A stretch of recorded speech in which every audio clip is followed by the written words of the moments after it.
Today, we are diving into a Department of Justice press release that honestly reads more like a Hollywood script than a legal document. It's a wild story about how a simple business meeting in the music industry spiraled into a coordinated, armed takeover. So that's the big question here, right?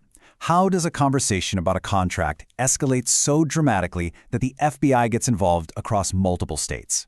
The line between a recording studio and a federal crime scene just got completely erased, and we're going to break down exactly how it all went down. And this quote from the U.S. attorney pretty much says it all. This wasn't just a disagreement that got a little heated. According to federal prosecutors, this was a calculated, violent plan designed to force a specific outcome. The stakes were incredibly high from the very beginning. Okay, so let's set the scene. It's January 10th in Dallas, Texas. Three music industry professionals are walking into a studio for what they think is just a standard meeting with the artist Lontrell Williams Jr. You probably know him as Pooh Shiesty, to talk business. They had absolutely no idea what was waiting for them. Because this wasn't a meeting. Prosecutors allege it was an ambush. The moment those three guys were inside, Williams and his 8 alleged co-conspirators just launched their takeover. Williams is accused of pulling out an AK-style pistol and forcing one of the victims to sign away his contract right then and there, at gunpoint. At the same time, the others were being robbed of their valuables while another man, Rodney Wright Jr., also known as Big30, allegedly blocked the door, trapping them all inside. And this was not just about intimidation. The complaint describes some pretty extreme violence. It alleges one victim was choked so severely that he almost lost consciousness. I mean, that one detail takes this whole thing from a robbery to a straight-up brutal assault. So, in the middle of all this violence, what was the goal besides just getting the contract signed? Well, according to the DOJ, it was also a classic stick-up. The group allegedly took off with Rolex watches, jewelry, cash, and a bunch of other high-value items. It shows a pretty clear motive: force the contract release and get rich doing it. Now, this is where the story takes a very modern turn.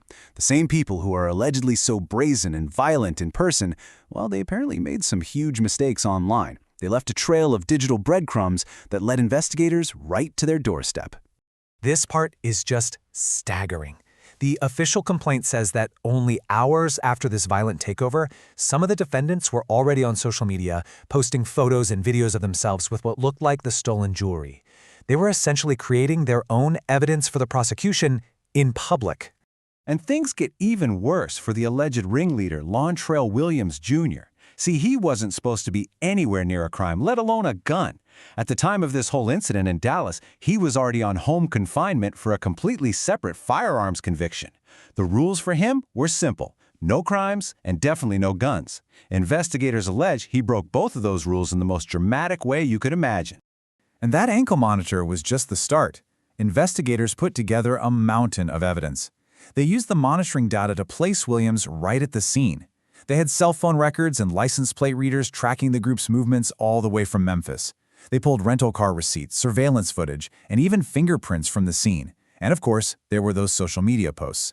Piece by piece, the digital and physical clues painted this undeniable picture. With all this evidence piled up, the FBI and its partners launched their own coordinated takedown. This was a massive, multi-agency effort that spanned both Texas and Tennessee, all designed to bring these 9 suspects into custody. So let's look at the key players here. You've got Lontrell Williams Jr., the artist at the center of it all. You have Rodney Wright Jr., who allegedly acted as the muscle, blocking the door. And then, in a twist you'd expect from a movie, prosecutors allege this was a family affair. Lontrell Williams Sr., the artist's own father, is accused of helping plan the entire thing and even renting a vehicle for it. And this brings us to the final act of this whole drama, the consequences. Because this wasn't just a state robbery charge. No, the defendants were now facing the full power of the federal justice system. All in all, 9 people were hit with federal charges for their alleged roles in the kidnapping and robbery. This tells you prosecutors see this as a large, coordinated conspiracy, not just some crime of opportunity. So here's the bottom line. If convicted, each and every one of them faces a maximum sentence of life in federal prison.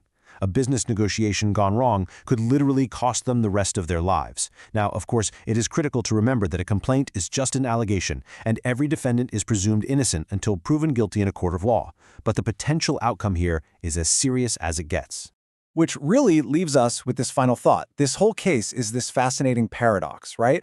You have suspects allegedly using intense, old-school physical violence and intimidation only to get undone by their own modern digital carelessness. It really makes you wonder, in an era where every move can be tracked and every post can be used as evidence, is it even possible to get away with the perfect crime anymore?